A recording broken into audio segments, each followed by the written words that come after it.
सिद्धेभ्यः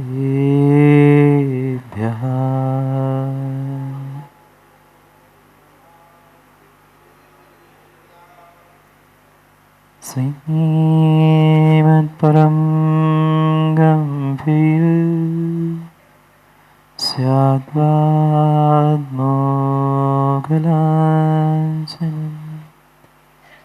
जियात्रैलोक्यनाथस्य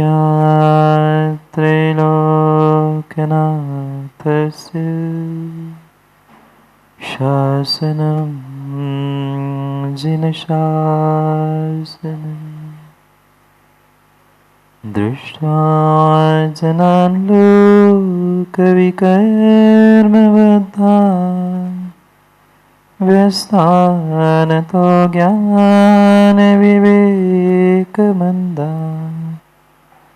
नीतिं सुधाविन्दुममुं ब्रवीमि लोकाक्षणेनानन्दं लभन्ता हरिहन्ताणं नमो सिद्धाणं नमो आयर्याणं नमो वज्रायाणं नमो सर्वसाहुरम्।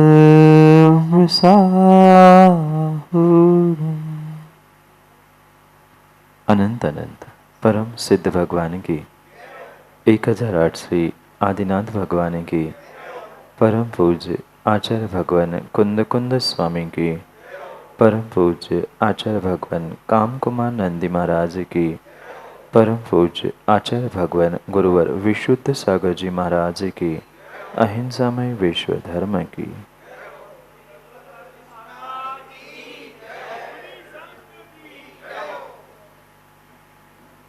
अंतिम तीर्थेश वर्धमान स्वामी के शासन में हमसे विराजते और उनकी यह पावन पीयूष देशना हम सभी के लिए परम उपकारी है। अनादिकाल से हमारी इस आत्मा में जो जन्म जरा और मृत्यु रूपी रोग लगे, उन रोगों का उपशमन करने वाली कोई परम औषधि है तो वह एकमात्र यह जनवाणी। भव्यात्माओं, हमारे जीवन की, हमारे व्यक्तित्व की बुनियाद क्या है, नींव क्या है, ये कभी शायद हमने सोचने का, विचार करने का प्रयास नहीं किया। कोई भी बिल्डिंग होती है, कोई भी मकान होता है, उस बिल्डिंग, उस मकान की जितनी ऊंचाई होती है उतनी ही गहरी उसकी बुनियाद रूपी नींव होती। मैं मनुष्य बन चुका हूँ, जैन कुल में जन्म ले लिया है, पर हम अपने आप से पूछ ले, अपने जीवन के बारे में पहचान ले, क्या मेरे जीवन की कुछ बुनियाद है? मेरे व्यक्तित्व की, अपने आप की कुछ बुनियाद कह दो, या हमारा स्वयं का कुछ वजूद है? हमें स्वयं ही पता नहीं। हम मनुष्य का जीवन तो जी रहे हैं, धर्मात्मा का जीवन भी जी रहे हैं, पर शायद उसमें कितनी प्रामाणिकता है, कितनी सच्चाई है, कितना नेकपना है और कितना नकली फेकपना है, सोचने की आवश्यकता है।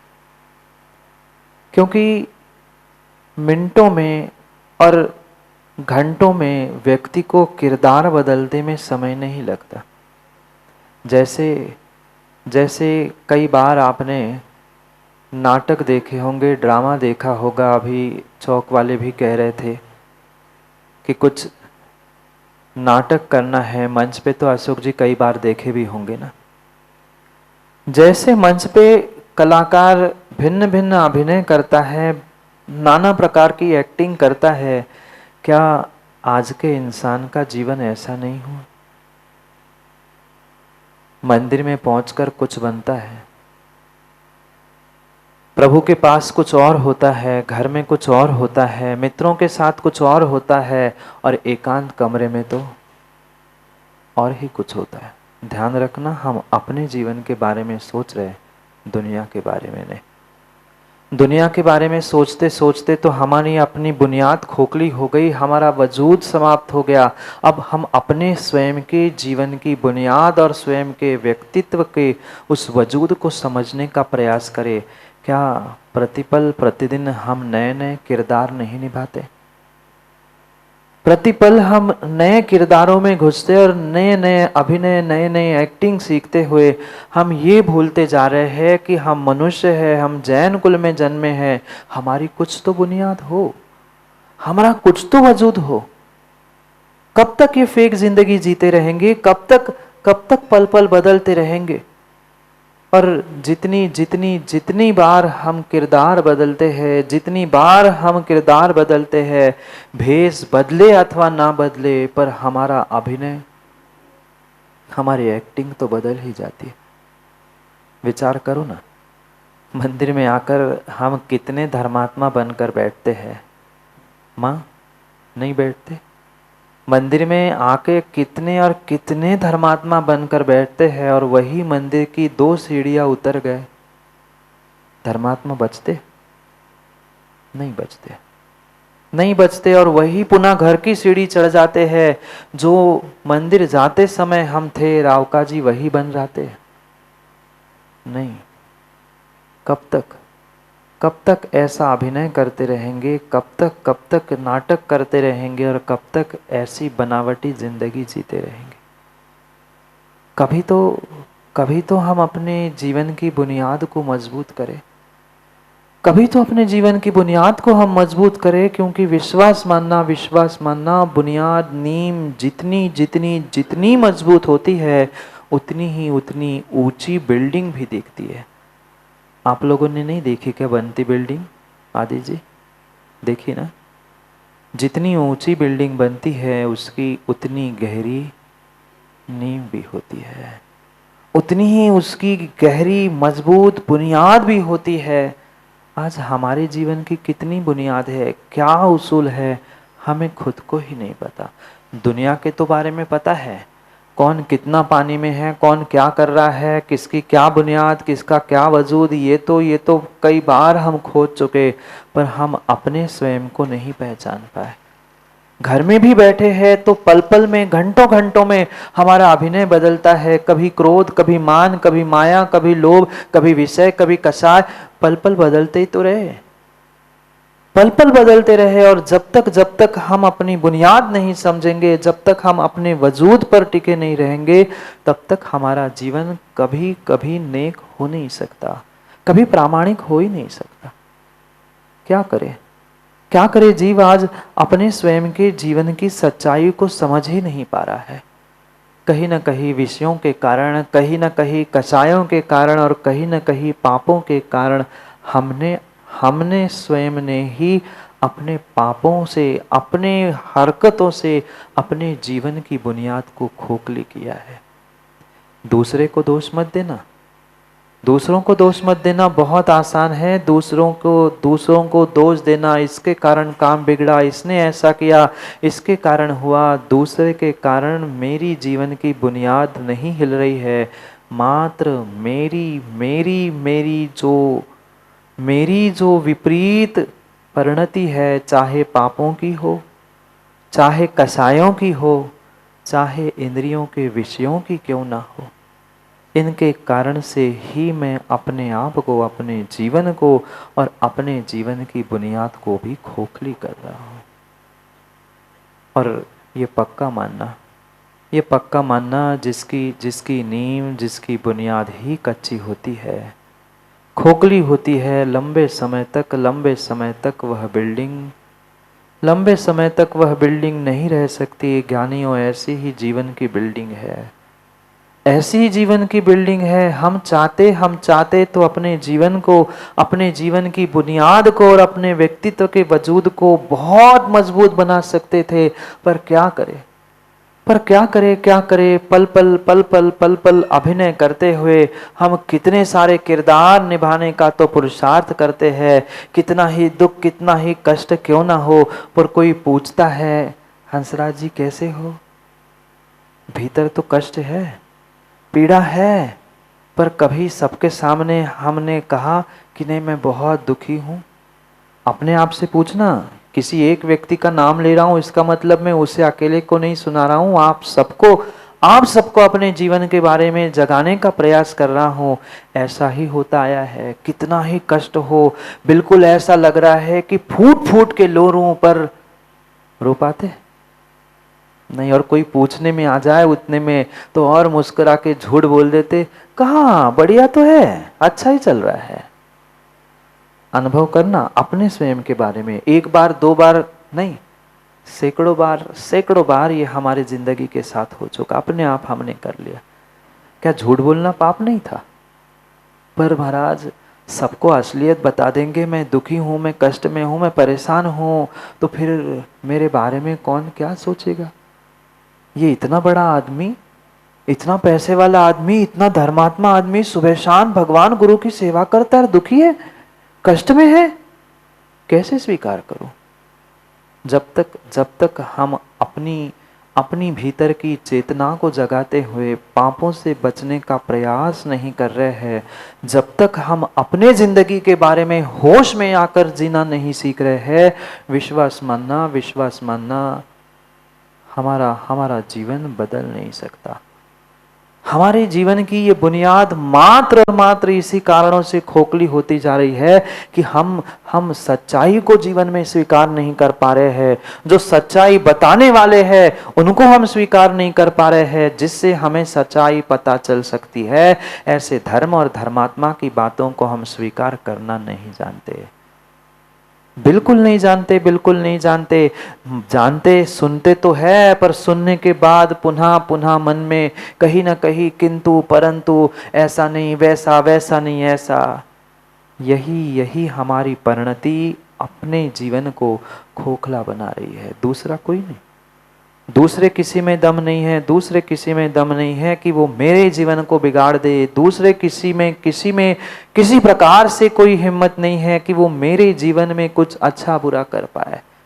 ये मेरी ही कमजोरी है, ये मेरी ही कमजोरी है कि हम धर्मात्मा सच्चे देव शास्त्र गुरु की बातों को सुनते तो है, जानते भी है, पर कहीं न कहीं मानने का समय आता है तो उसमें हम ये विकल्प करते हैं कि ऐसा क्यों, वैसा क्यों, किंतु परंतु जहाँ है रितेश जी वहाँ सफलता नहीं है।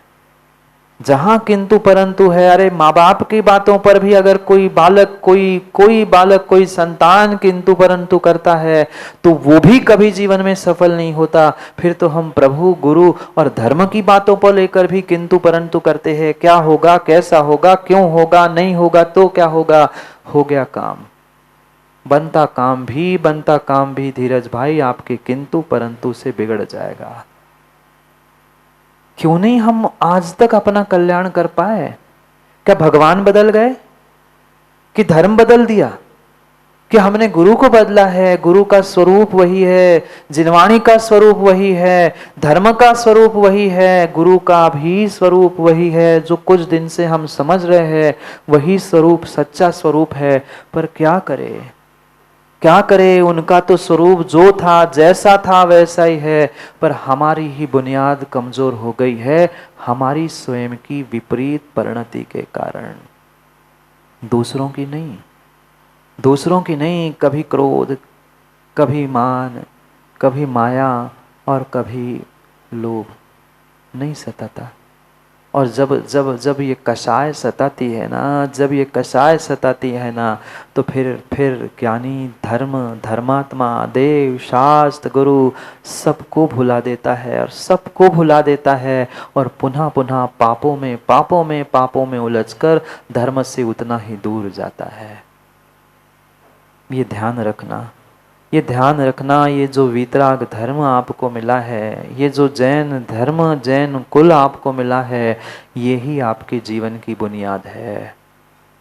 यही आपके जीवन की बुनियाद है। और जब जब इस धर्म के बारे में हम सोचे, तब तब ये निर्णय करें कि जब तक हम इस धर्म रूपी बुनियाद को प्राप्त नहीं करेंगे, तब तक मोक्ष रूपी महल बनने वाला नहीं है। कितना ऊंचा? 14 राजू ऊंचा है। 14 राजू ऊंचाई पर वह मोक्ष महल है। वहां तक पहुंचने के लिए पहले आज हमें धर्म की बुनियाद मजबूत करनी होगी। क्यों नहीं कर पा रहे? क्योंकि वास्तविक धर्म क्या है ये हमने समझा ही नहीं है। महाराज जी ऐसा कैसे कह सकते हैं आप? हम प्रतिदिन तो पूजन पाठ करते हैं, मौका मिल जाता है तो दूसरे के चौकों में घुसकर दान भी दे आते हैं, नहीं तो साल में 1-2 दिन तो हम आहार दे ही लेते हैं। ये धर्म नहीं था, ये धर्म की क्रियाएं थी। अंतर समझना। किसी क्रियाओं का मैं निषेध नहीं कर रहा हूँ। पूजन पाठ, दान देना, स्वाध्याय करना, तप करना, इसका किसी प्रकार से निषेध नहीं है। ये धर्म की क्रिया थी। धर्म उससे कुछ और गहरा था। धर्म उससे और कुछ गहरा था, और कुछ गहरा था। पर गहराई तक हम पहुंच ही कहाँ रहे हैं? ऊपर ऊपर की सतह में ही भागते हैं, ऊपर की सतह में ही उतला उतला जीवन जीते हैं, और जीवन समाप्त करके, जीवन नीति करके इस पर्याय से निकल जाते हैं। कभी धर्म की गहराई, जीवन की गहराई हम उतर कर भी देखे ना, उतर कर भी देखे। जब तक गहराई में नहीं उतरा जाता है, तब तक बिल्डिंग की नींव, बुनियाद भी नहीं बनती है। और जब तक बुनियाद नींव नहीं बनती है, तब तक आखिरी मंजिल पर भी आप नहीं पहुंच सकते। चाहता तो हर व्यक्ति यही है कि मुझे मोक्ष मिल जाए, मैं भगवान बन जाऊं, यहां भी सुखी हो जाऊं, वहां भी सुखी हो जाऊं।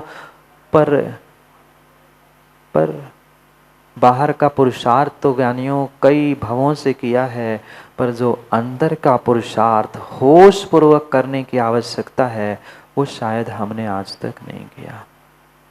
क्यों कहा पूजन पाठ करने के लिए? क्या भगवान को भूख लगी थी?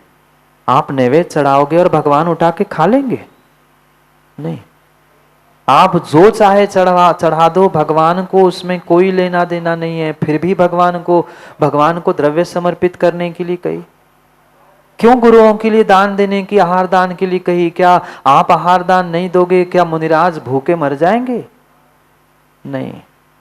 जब तक इसका हमें होश नहीं है, इसका हमें बोध नहीं है कि हम ये क्रियाएं क्यों कर रहे हैं, इसके पीछे का रीजन क्या है, रहस्य क्या है, तब तक हमारा धर्म करना मायने नहीं रखता। इस पहले धर्म की बुनियाद को तो समझो। धर्म का स्वरूप क्या है? क्या है वास्तविकता में धर्म? और जब तक वास्तविकता में धर्म क्या है ये नहीं समझ में आएगा, तो कोई व्यक्ति धर्म से जुड़ने का प्रयास ही नहीं कर पाएगा, कर ही नहीं पाएगा। क्यों नहीं आज व्यक्ति सामान्य रूप से धर्म से जुड़ना चाहता है? कहीं ना कहीं अनेक पहलू है जिस कारण से व्यक्ति धर्म से जुड़ना नहीं चाहता। भीतर एकांत में बैठकर वो मानता तो है हमें मंदिर जाना चाहिए, हमें पूजन करना चाहिए, हमें हिंसा, पाप, झूठ, चोरी आदि से बचना चाहिए। वो भीतर विचार तो करता है, पर उसे जीवन में उतार क्यों नहीं पा रहा? क्योंकि अभी तक उसका जीवन होश पूर्वक नहीं हुआ। अभी उसने होश नहीं संभाला। शरीर का होश संभालना बहुत बड़ी बात नहीं है। वो तो 3-4 वर्ष का बालक हो जाता है, वो भी अपने पैरों पर चलने लगता है।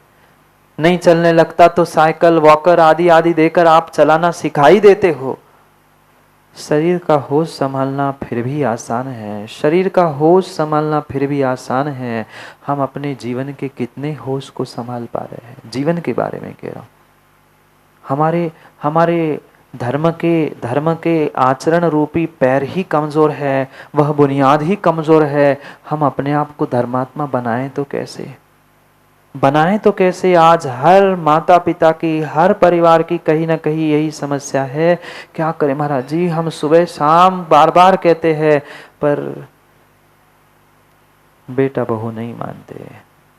हम ही मान जाए तो बेटा बहुओं को कहने की क्या आवश्यकता?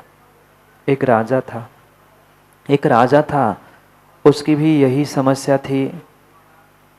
राजा तो बहुत धर्मात्मा था, दान देना, बड़े अनुष्ठान करना, गरीबों पर दया करुणा करना, प्रजा का बहुत विवेक पूर्वक पालन पोषण करना। राजा तो धर्मात्मा था, पर संतान, हो सकता है आज के कुछ परिवारों जैसी उनके परिवार में स्थिति थी। उदास हो गया राजा। अब राजकुमार को राजगद्दी संभालनी है, ये धर्म नहीं करेगा तो धर्मनिष्ठ होकर राजा प्रजा का पालन कैसे करेगा। चिंता हुई, बहुत प्रयास किया, जैसे बने राजकुमार धर्म से जुड़ जाए, धर्म क्रियाओं से जुड़ जाए, धर्म में दीक्षित हो जाए, कुछ धर्म मार्ग पे चलने लग जाए, पर वो किसी की नहीं सुने। जैसे तैसे पता कर लिया, किसी एक जंगल में, एक आश्रम में एक वृद्ध गुरु रहते हैं, और राजा था, उसने तो सब जगह पता कर लिया था, और उन्हें ये पता चल गया था कि उस गुरु के पास जो पहुंचता है नियम से धर्म मार्ग पर चलता है। उसने विचार किया, क्यों ना राजकुमार को कुछ दिन कुछ समय उनके पास भेज दिया जाए, जिससे वो धर्म मार्ग पर चलना सीख ले, वो धर्मात्मा बन जाए। हर पिता की, हर माँ की यही इच्छा होती है कि जैसे हम कुछ कर रहे हैं, आने वाली पीढ़ी कम से कम उतना ही तो कर ले। राजा को चिंता थी। राजा उस दिन अकेला ही एक सैनिक साथ लेकर पहुंचता है और उस गुरु से प्रार्थना करता है कि गुरुजी, मैंने आपके बारे में सुना है, और हो ना हो आप ही मेरे बेटे को धर्म मार्ग पर लगा सकते हो। मैं चाहता हूँ अपने बेटे को आपके पास भेज दो। गुरु ने कहा ठीक है, वृद्ध था, पर गुरु ने कहा ठीक है, पर भाई मेरी एक कंडीशन है, मैं उसे धर्म मार्ग पर तो लगाऊंगा, पर धर्म ग्रंथ कोई नहीं पढ़ाऊंगा। राजा आश्चर्यचकित हो गया, ये बात कौन सी, धर्म मार्ग पर लगा रहे हो, धर्म क्रिया नहीं सिखाऊंगा, धर्म शास्त्र नहीं पढ़ाऊंगा, धर्म के बारे में कुछ नहीं कहूंगा, पर यह विश्वास मानना 1 साल में तुम्हारा बेटा स्वयं से ही धर्म कार्यों में प्रवृत्त होगा। राजा विचार करने लगा, ये कैसे गुरु है, अपने आप को धर्म गुरु कह रहे हैं और कह रहे हैं कि धर्म मार्ग पर चलाऊंगा, पर धर्म ग्रंथ नहीं पढ़ाऊंगा, धर्म की क्रियाएं नहीं सिखाऊंगा। उस वृद्ध गुरु ने कहा कि राजन, हमारी तो तरकीब ऐसी है, हम धर्म के अलावा उसे सब कुछ सिखाएंगे, पर धर्म का कुछ नहीं सिखाएंगे। पर यह भी ध्यान रखना, अगर वो यहाँ पढ़ने आता है तो कम से कम 1 साल उसकी छुट्टी नहीं होगी। जो मैं कहूँगा उसे मानना पड़ेगा, और जैसा मैं कहूँगा वैसा उसे करना पड़ेगा, और 1 साल तक वो अपने घर नहीं जा सकते। राजा को तो अपने राजकुमार को धर्मात्मा बनाना था। वो सोचता है चलो जैसा गुरुजी कह रहे हैं वो ऐसा कर ले। जाते जाते गुरु ने फिर से कह दिया, ध्यान रखना, मेरा तरीका कुछ अटपटा सा है, पर यह विश्वास मानना कि तेरा बेटा, तुम्हारा राजकुमार पक्का धर्म मार्ग पे चलने लग जाएगा, पर किसी प्रकार से कोई शिकायत ना हो, और शिकायत हो भी तो मैं 1 साल सुनने वाला नहीं हूँ। बेटे को सौंप दिया, उस दिन से वो मेरा शिष्य है, और जिस दिन ले जाओगे वह आपका राजकुमार धर्मात्मा होगा। पर मेरे अटपटी बातों को में आकर, अटपटे रहस्य को समझे बिना आप विपरीतता को धारण नहीं करना, 1 साल मेरे पास छोड़ दो। राजा तैयार हो गया, घर पहुंचता है, राजकुमार से कहता है। राजकुमार तो और जल्दी तैयार हो गया, धर्म ग्रंथ पढ़ना नहीं है, धर्म की कोई क्रिया करनी नहीं है, क्यों ना मौज के लिए गुरु के पास जाके देख ले। पर राजा ने कह दिया, बेटा 1 साल वही रहना पड़ेगा। उसने कहा ठीक है, गुरु के पास रहने में क्या हर्ज है, और ऐसा गुरु जो हमें धर्म क्रिया नहीं सिखाने वाला, धर्म ग्रंथ नहीं पढ़ाने वाला, फिर तो उनके यहाँ रहकर 1 साल का समय काटना कौन सी बड़ी बात। राजकुमार भी तैयार हो गया, राजकुमार को वृद्ध गुरु के पास सौंपा गया। पुनः सब जब वापिस आते हैं, अकेला गुरु और राजकुमार शिष्य बैठा था। शाम का समय था। गुरु ने उसे कहा कि बेटा, आज आप आए हैं, कल से आपकी शिक्षा प्रारंभ होगी, और ये तो आपको पता है शिक्षा प्रारंभ होने से पहले, कोई पाठ पढ़ाने से पहले हर जगह परीक्षा होती है। मैं भी थोड़ी सी तुम्हारी परीक्षा करना चाहता हूँ। राजकुमार था, वो कहता है कोई बड़ी बात थोड़ी है, परीक्षा देना तो राजकुमारों का काम है, हम बहुत बड़ी बड़ी चुनौतियों का सामना कर चुके हैं, आप बताइए क्या करना है। गुरु ने कहा आप अपना मन बना लेना, जैसे ही सुबह हो गई, सुबह से शाम तक दिन में कभी भी आप पर आक्रमण होगा। कहता है मतलब नहीं पूछना, मैं जितना कह रहा हूँ उतना सुनो और समझने का प्रयास कर लेना, कुछ बातों के मतलब नहीं होते हैं, मैं लकड़ी की तलवार से तुम पर हमला करूँगा। कहता है गुरुजी क्या ये परीक्षा, मैं धर्म सीखने आया हूँ। वो कह रहा भाई मेरी कार्य प्रणाली कुछ अटपटी सी तुम्हें ज़रूर महसूस होगी, पर रिजल्ट सामने आएगा तब हम इस बात पर चर्चा करते। उसने कहा जैसे ठीक आप समझो, अब आपके चरणों में आए हैं तो आप जैसा कहो जैसा करो वैसा स्वीकार है। गुरु ने कहा ध्यान रखना, कल सुबह सूर्योदय होते ही कभी भी आप पर लकड़ी की तलवार से आक्रमण होंगे, आपको बचने का प्रयास करना है। ये रही ढाल तलवार से बचने के लिए, लकड़ी की तलवार थी पर बचने के लिए लकड़ी की ढाल उसके हाथ में दे दी। ये तुम्हें दे दी ढाल,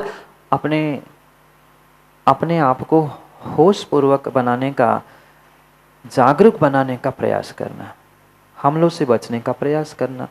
रात गई, सुबह हो गई। जैसे सुबह हुई वो बैठ ही नहीं पाया, हमले शुरू। भोजन करे सो हमला, चलने लगे सो हमला, आश्रम में झाड़ू लगाने लगे सो हमला। वो तो शाम तक तो पगला गया, बोले क्या कर रहे हैं गुरुजी। गुरुजी ने कहा बेटा अभी तो पहला ही दिन है, अभी तो पहला ही दिन है, मुझे समझना और मेरे धर्म को समझना, मेरी क्रिया को समझना इतना आसान तो है नहीं है, इतना आसान तो है नहीं है। उसने कहा ठीक है।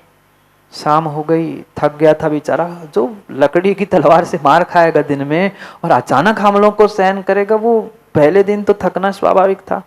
थक गया, जल्दी सो गया। सोते सोते पुनः गुरुजी ने कहा बेटा कल के लिए और तैयार रहना। 2 दिन, 4 दिन, 6 दिन, 8 दिन में तो उसकी ऐसी हालत हो गई, पूरी हड्डी पसली एक हो गई। बेचारा गिड़गिड़ाने लगा, गुरुजी कुछ कम करो, ये सहन नहीं हो रहा है, अब मुझसे सहन नहीं हो रहा है, कितनी मार खाऊं। गुरुजी ने कहा बेटा अभी तो 8 ही दिन हुए हैं, अभी तो 8 ही तो दिन हुए हैं, अभी तो बहुत लंबी परीक्षा है, 1 साल का तुम्हारा हमारा कॉन्ट्रैक्ट है, अभी तो बहुत सारी परीक्षाओं को तुम्हें देना है, ये तो पहला ही पाठ है, पहली परीक्षा है। 8 दिन शरीर तो उसका टूट रहा था, पर भीतर ही भीतर कहीं ना कहीं उसे महसूस हो रहा था कि मैं कुछ प्राप्त कर रहा हूं। अपने आप का एक अंदरूनी उसे जागरूकता का एहसास हो रहा था कि नहीं, बाहर से शरीर से तो आक्रमण हो रहे, शरीर पे तो आक्रमण हो रहे, पर फिर भी अंदर से कुछ एक गजब की ऊर्जा और गजब की चेतना जाग रही है। दिन बीतते गए, लगभग 3 महीने का समय बीत गया और 3 महीने में वो इतना जागरूक हो गया था कि कहीं से भी आक्रमण हो उसकी ढाल पहले पहुंचती थी, आगे पीछे, उठते बैठते, हंसते खेलते, प्रत्येक कार्य में वो जागरूक हो गया। एक अंदरूनी एक चमक, एक अंदरूनी उत्साह उसके भीतर जागने लग गया। 3 महीने जैसे ही पूर्ण हो जाते हैं, गुरुजी पुनः शाम के समय में आते हैं और कहते हैं बेटा तूने पहली परीक्षा पास कर ली, बधाई हो।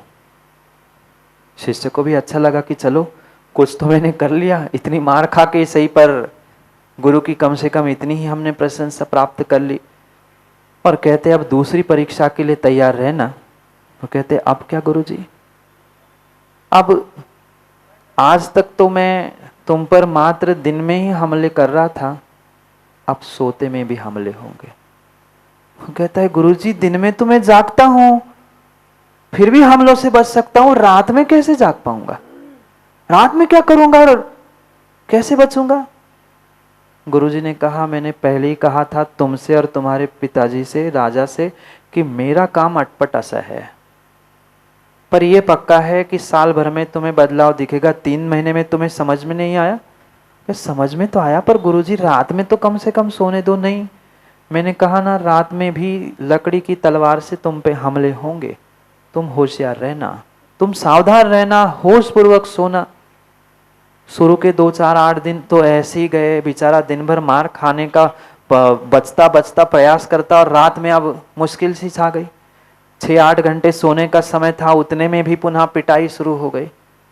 सोए सो पिटाई, करवट बदले सो के पिटाई। 8 दिन में पुनः उसकी हड्डी पसली दर्द करने लगी, और पुनः गुरु के पास जाकर कहता है, गुरुजी कब तक चलेगा? वो कहता है, भाई प्रश्न तुम कुछ नहीं पूछोगे, परीक्षा मैं ले रहा हूं कि तू? गुरु गुरु थे, गुरु से परीक्षा कर रहे हो, गुरु की परीक्षा, गुरु से प्रश्न पूछ रहे हो। कोई मैं तुम्हें सिखा रहा हूं, मैं सिखा रहा हूं, जो सिखा रहा हूं ऐसा करो। ठीक है गुरुजी, ठीक है गुरुजी। उसने शरीर का दर्द तो महसूस किया, पर अंदर से ही सोते समय, करवट बदलते समय जो एक मन का कोना जागृत रहता था, उसकी अनुभूति उसे होती गई। सो तो शरीर से जा रहा था, आंख भी बंद बिल्कुल हो रही थी, पर कहीं ना कहीं एक मन का कोना, कहीं ना कहीं एक ऊर्जा हमेशा उसे जागृत रखती थी। अरे तलवार पड़ेगी, अरे मार पड़ेगी। और देखते देखते 3 महीने में तो वो इतना सचेत, इतना सचेत, इतना सचेत हो गया कि नींद में भी हमला होता था, वो तड़ाक से उठकर अपनी ढाल सामने करता था और हमले से बचा लेता था। 6 महीने हो गए। पुनः गुरु ने उसे शाबाशी दी और कहा, बेटा बहुत अच्छा, तो दूसरी परीक्षा में भी पास हो चुका है, अब तुम्हारी तीसरी परीक्षा। वो कहते, अब क्या गुरुजी? गुरुजी ने कहा, अभी तो सब फेक चल रहा था, अभी तो सब फेक चल रहा था, ढाल भी फेक थी, तलवार भी फेक थी, नकली थी। अब मैं असली तलवार लेकर तुम पे हमला करूंगा, अब मैं असली तलवार लेके हमला करूंगा। ध्यान रखना, एक तलवार का वार और सीधे प्राण समाप्त। अभी तो लकड़ी थी, हड्डी पसली तक ही मार जाता था, पर अब एक तलवार का अगर वार धोखे से लग गया तो सब खेल खत्म। सचेत रहना। बस आज की रात की बात है, कल से असली तलवार या असली ढाल बचा सको तो बचा लेना। अब एक भीतर से उसकी एक ऊर्जा जाग रही थी, चेतना जाग रही थी कि चैलेंज एक्सेप्ट करना। 6 महीने मैंने लकड़ी की ढाल से खेला, इतना शूरवीर, और मुझसे तलवार से मैं भी जीत जाऊंगा, मैं भी कर लूंगा। अब तो प्राणों की पड़ी थी, अब तो प्राणों की पड़ी थी। अभी तो ये था टूट फूट जाऊंगा तो फिर भी उपचार हो जाएगा, अब एक तलवार लगी सो प्राण समाप्त, प्राणों पे आई थी। वो और सचेत हो गया। पुनः 3 महीने पूरे होने ही वाले थे, एक दिन और शेष बचा था। इतना इतना इतना एक्सपर्ट हो गया कि कहीं से हमला करने की उसे आहट लगती थी, चाहे दिन हो, चाहे रात हो, चाहे नींद हो, चाहे कोई कार्य कर रहा हो, वो फटाक से अपने पर आने वाले हमले से बचाता था अपने आप को। एक दिन पहले गुरुजी उससे कहते, बेटा बहुत बढ़िया, बस आज का एक और दिन तेरा इस परीक्षा का बचा है, और चौथी स्टेप छोटी सी है, छोटी सी है, और उसे अगर तूने समझ लिया तो तूने जीत लिया, पूरा 1 साल का समय तूने जीत लिया। खुश हो गया था वो, और खुशी के मारे वो विचार कर रहा था, बस आज की और परीक्षा और चौथा पाठ पढ़ूंगा और मैं घर जाने के लिए स्वतंत्र हो जाऊंगा। विचार करते हुए पेड़ के नीचे बैठा ही था, विचार करते हुए पेड़ के नीचे बैठा ही था, और थोड़ी सी ही दूरी पर गुरु भी पेड़ के नीचे कुछ पुस्तक पढ़ते हुए बैठे थे। वो विचार कर रहा था, गुरुजी तो स्वयं पढ़ रहे हैं, पर मुझे आज तक कोई पाठ नहीं पढ़ाया, ना उन्होंने कोई प्रभु का नाम लेना सिखाया, ना मुझे स्वयं के बारे में, मतलब जो गुरु बनाए थे उनकी कभी जयकार लगाना सिखाई। ये कैसे गुरु है, ये कैसे गुरु है? और मन में एक क्षण विचार उसके आ गया कि ये गुरु मेरी तो परीक्षा ले रहे हैं, ये गुरु हम पे तो हमले कर रहे हैं, मुझे जागरूक बना रहे हैं, मुझे होशपूर्वक जीना सिखा रहे हैं। मैं देखता हूं वो कितने होश में है। क्या सोचा उसने? क्या सोचा उसने? उसने सोचा गुरुजी अगर मुझे होशपूर्वक जीना सिखा रहे हैं तो क्यों ना मैं देख लूं गुरु कितने होश में हैं। वो जैसे ही उठता ही है, जोर से वहां गुरुजी चिल्लाते, बेटा गलत कदम मत उठाना, कोई गलत कदम मत उठाना, मैं 80 साल का बूढ़ा हूं, कुछ अगर धोखे से हो जाए ना तो लेने के देने पड़ जाएंगे, कुछ मत करना।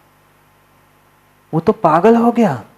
100 मीटर दूर गुरु बैठे हैं और ये इसने मन में मात्र सोचा, वो जाके गुरु के चरणों में पड़ता है, गुरुजी मैंने तो कुछ किया ही नहीं अभी। बेटा मैं गुरु हूं, मैं गुरु हूं, तू जितना शिष्य बन के 9, 6, 8 महीने की साधना कर रहा है ना, मैं और उससे ऊपर हूं, मैं और उससे ऊपर हूं। वो पुनः कहता है गुरुजी मैं तो अभी विचार कर ही रहा था ना, मैंने कुछ करने का निर्णय किया, आप कैसे समझ गए? मैं 100 मीटर दूर था और आपने मेरे मन की बात समझ ली। मैं तो अभी विचार शुरू ही कर रहा था कि मैं गुरु की परीक्षा करूं, गुरु पे हमला करूं, वो जागरूक है कि नहीं देखूं। आप इतने जागरूक, 100 मीटर की बात आपने जान ली, और बोला भी नहीं, बोला होता तो सुनाई देता, मैंने मन में कहा और आपने जान लिया। सच्चा गुरु तो यही होता है, शिष्यों की मन की बात जान लेता है, पर शिष्य गुरु को कितना जान पाते हैं वह शिष्य के समर्पण और उसके श्रद्धा का ही विषय होता है। कितना ही पीके जैन साहब शिष्य बनावटी बातें कर ले, गुरु सब कुछ जान लेता है। आप बोल पाओ ना बोल पाओ, आप कर पाओ ना कर पाओ, पर सच्चा गुरु, सच्चा शिष्य, अगर सच्चा संबंध है तो विश्वास मानना, आप सैकड़ों हजारों किलोमीटर भी दूर क्यों ना हो, पर मन की बातें वे दोनों एक दूसरे की जान लेते हैं। गुरु ने कहा बेटा बस मैंने कहा था तुमसे, आखिरी पाठ बचा है, इतना अधीर क्यों होते हो? आज का दिन और निकाल लेना, कल से मैं तुम्हें वास्तविक धर्म का पाठ, धर्म का स्वरूप और सब कुछ वास्तविकता सिखा लूंगा, और तुम भी फिर अपनी परीक्षा कर लेना, तुम भी बिल्कुल ऐसे ही बन जाओगे। कहता है ठीक है, आज की बात और है, आज के रात के हमले और तलवार के झेलने हैं। रात गई, सुबह हुई। जैसे ही सुबह हुई, गुरु कहता है बेटा अभी तक कभी मैंने तुम्हें मेरे चरण स्पर्श करने के लिए नहीं कहा था, आज आओ, समय हो गया है, गुरु के चरण स्पर्श करो। वो गुरु के चरण स्पर्श करता है और कहता है गुरुजी परीक्षा हो गई?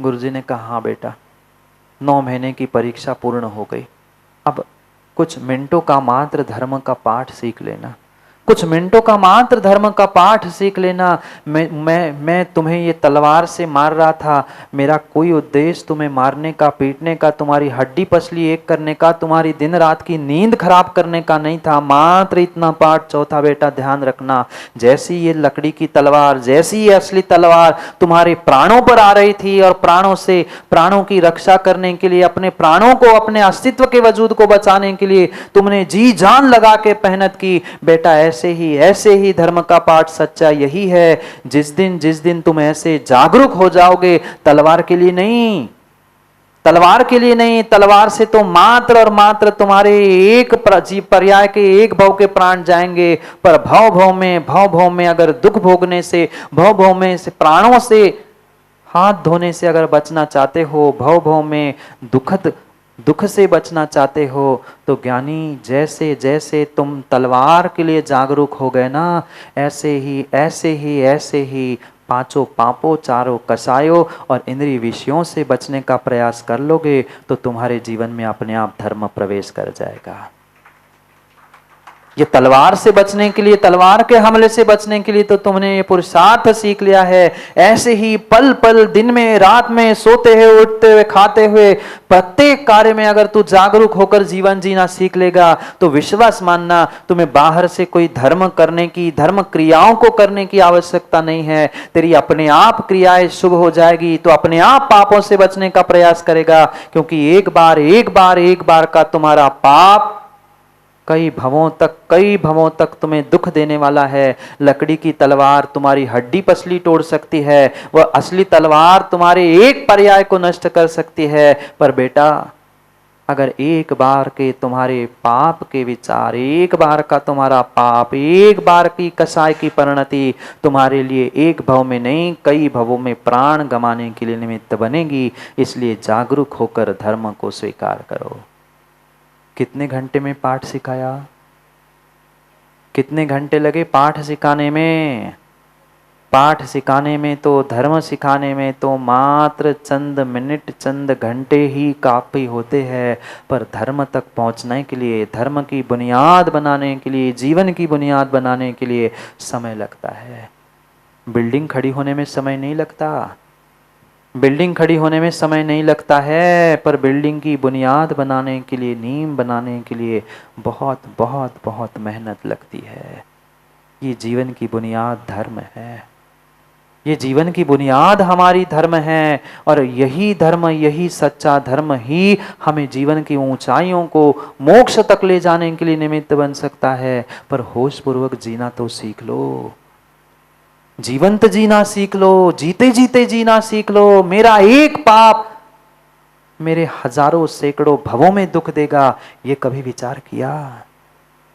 पापों से बचाने वाला यही धर्म है, पापों से निवृत्त करने वाला यही धर्म है। जो दूसरे जीवों पर दया करुणा करना सिखाने वाला है, वो ही मेरा सच्चा धर्म है। और जिसके भीतर दया करुणा अनुकंपा बैठी होती है, वो ही अपने आप को पापों से बचाता है। और जो अपने आप को पापों से बचाता है, उसके ही भीतर दया करुणा प्रवेश करती है, अन्य किसी के नहीं, अन्य किसी के नहीं। पढ़ो श्लोक, नहीं तो समय निकल जाएगा। उस सच्चे धर्म का स्वरूप यहाँ आचार्य काम कुमार नंदी महाराज हमें समझा रहे हैं। हम भी विचार करें, हम भी विचार करें, हम कितना होश पूर्वक जी रहे हैं और कितना बेहोश होकर जीवन जी रहे हैं। हमें भान ही नहीं है। मंदिर में बैठे बैठे भी पाप, मंदिर में बैठे बैठे भी कसाय, मंदिर में बैठे बैठे भी विषयों की पुष्टि। किसके साथ माया, किसके साथ छल, किसके साथ क्रोध, किसके साथ हम क्या कर रहे हैं, विचार करना। कर्मों की मार दूसरे को लगने वाली नहीं है, कर्मों की मार दूसरे को लगने वाली नहीं है, कर्मों की मार आपको ही लगेगी। और एक पर्याय नहीं, कई पर्याय तक वो दुख देने के लिए निमित्त बनेगी। इसलिए सच्चे धर्म को जानो, सच्चे धर्म को जानो, सच्चे धर्म को जानो। और मात्र जानो नहीं, मानो भी, मानो भी, मानो भी कि सच्चा धर्म क्या है। सच्चे धर्म की, सच्चे गुरु की, सच्चे जिनवाणी की और सच्चे प्रभु की सीख को सीखने का प्रयास करो। पढ़े श्लोक सामने आपके रखा है, लिखा है, आप सब मिलकर, हम सब मिलकर पढ़ते हैं। उस श्लोक में आचार्य महाराज क्या कहना चाहते हैं? जीवे दयालु परिमोक्ष हेतु, पढ़ो। आचार मार्गो हिंसा प्रहीणः, सम्यक् सधर्मो जिनदेव सुक्तः, सेव्य सुनित्यं परिमोक्ष कामैः। मैं एक साथ पढ़ूंगा, फिर आप एक साथ पढ़ना। जीवे दयालु परिमोक्ष हेतु, आचार मार्गो हिंसा प्रहीणः, सम्यक् सधर्मो जिनदेव सुक्तः, सेव्य सुनित्यं परिमोक्ष कामैः। पढ़ो।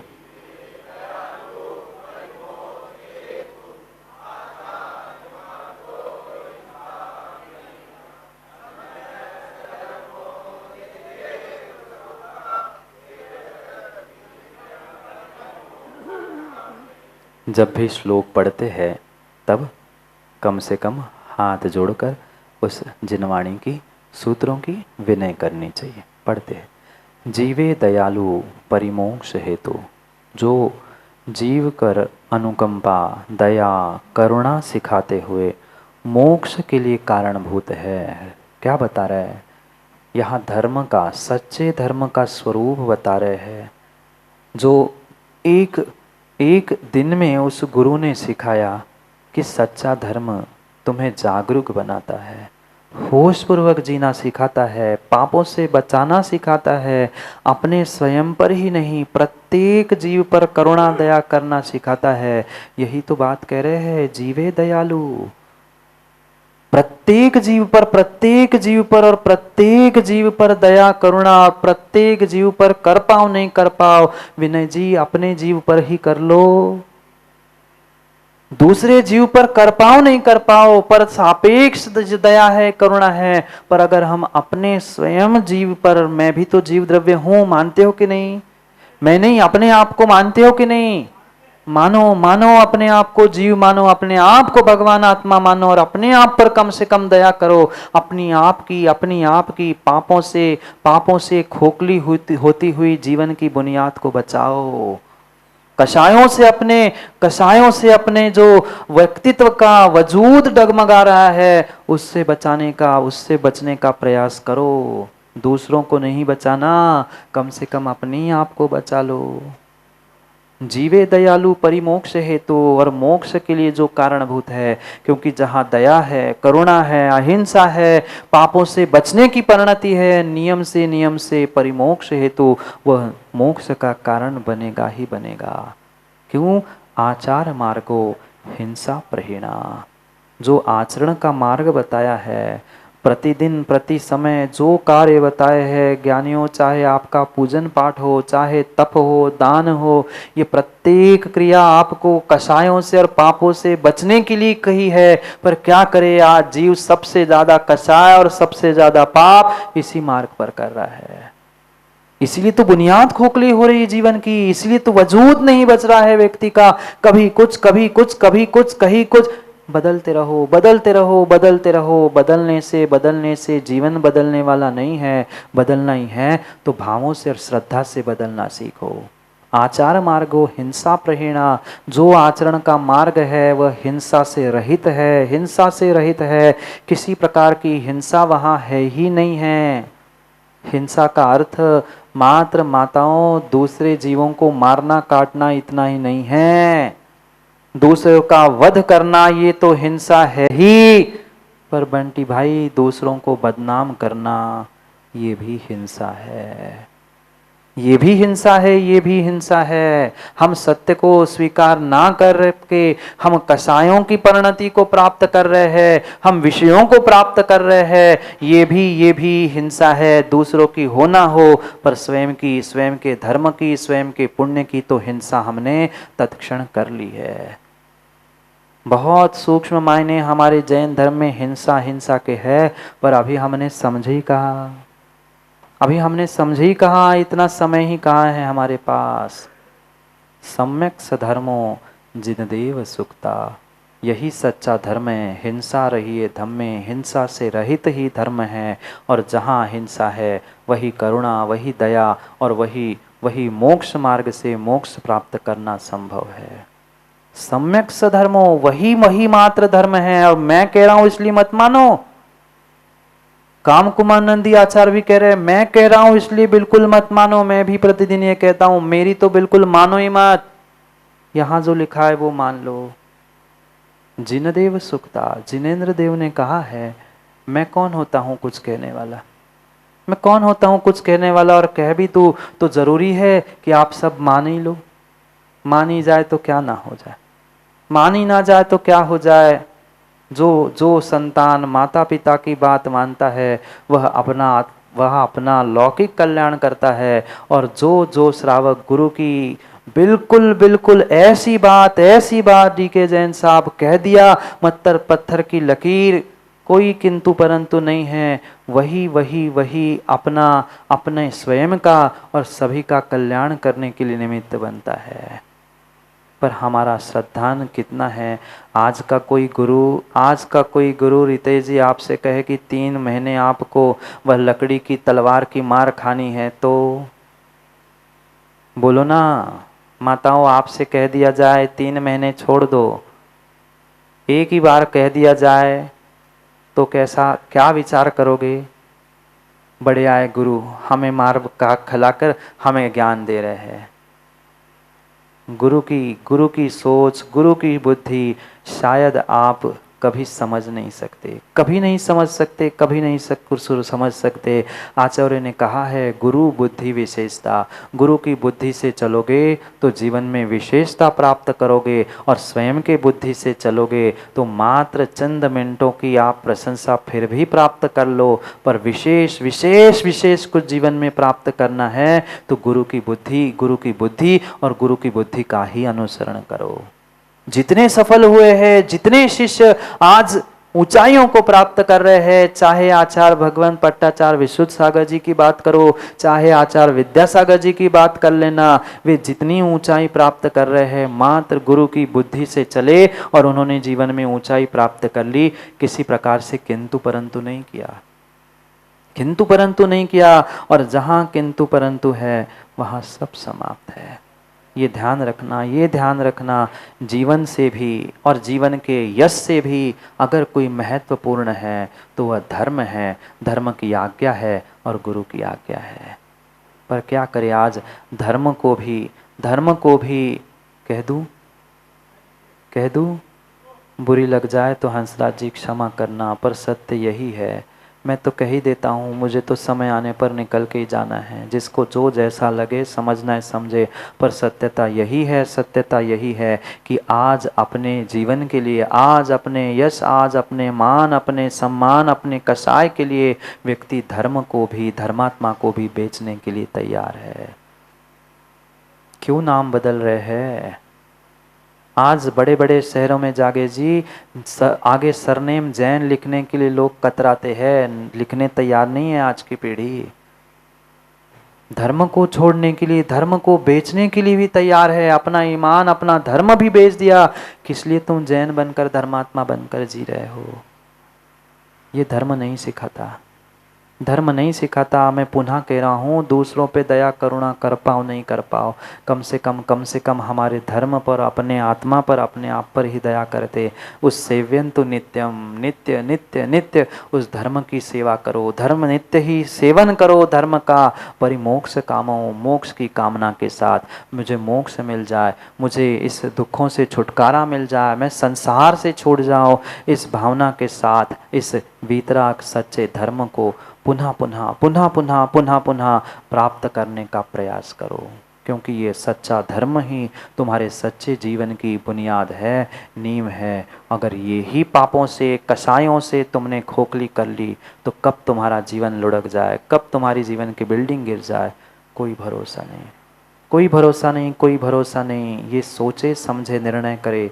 जो हमारे लिए गुरुओं ने, प्रभुओं ने बताया है, जो जिनवाणी में लिखा है, परम सत्य परम सत्य परम सत्य है, ये श्रद्धा जिसके पास है वो ही जीवन में राहुका जी बहुत कुछ कर सकता है, बहुत कुछ कर सकता है। ऐसा श्रद्धान, ऐसा श्रद्धान, ऐसा समर्पण जीवन में ले आओ, जैसा जैसा श्रद्धान समर्पण अपने आप के प्रति वो होश पूर्वक उस राजकुमार ने प्राप्त किया था।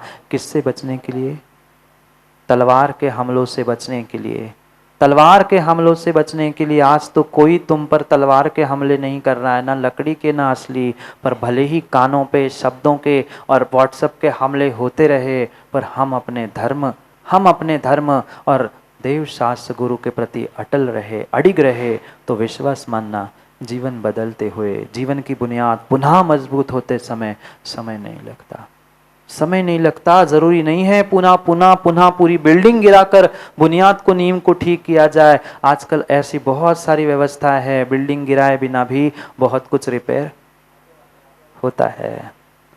ये सब कुछ कलाएं हमारी आगम की है। जीवन की भी बिल्डिंग ऐसी है, कितनी ही कमजोर क्यों ना हो, कितनी ही गिरने के लिए क्यों ना हो, थोड़ी सी रिपेयरिंग कर लो, थोड़ी सी डेंटिंग पेंटिंग कर लो, थोड़ा सा देव शास्त्र गुरु का वह आज्ञा का परिपालन कर लो। कब तुम्हारी जिंदगी की बिल्डिंग चमकने लग जाए, समय बदलते देर नहीं लगेगी। समय हो गया है, घड़ी का समय हो गया है। हम अपने जिंदगी रूपी बिल्डिंग को चमका पाए ना चमका पाए, दूसरों को तो हम क्यों अशोक जी, दूसरों को तो हम चमका ही देते हैं, दूसरों को नहीं। हमें अपनी ज़िंदगी को, अपने ज़िंदगी रूपी बिल्डिंग को मजबूत बुनियाद के साथ अपने व्यक्तित्व के वजूद को मजबूत करते हुए जीने की आवश्यकता है। कल बहुत सारी और भी चर्चा। ये नीति स्वयं के लिए, स्वयं के जीवन को बदलने के लिए है, क्योंकि जो आज तक फेक जीवन हम जीते आए हैं वह नेक बनाना है। ये पुरुषार्थ पुनः समय पर, समय की बात के साथ समय पे करते हैं, क्योंकि समय पे किया गया काम समय को दिलाता है। बोली भगवान महावीर स्वामी जय।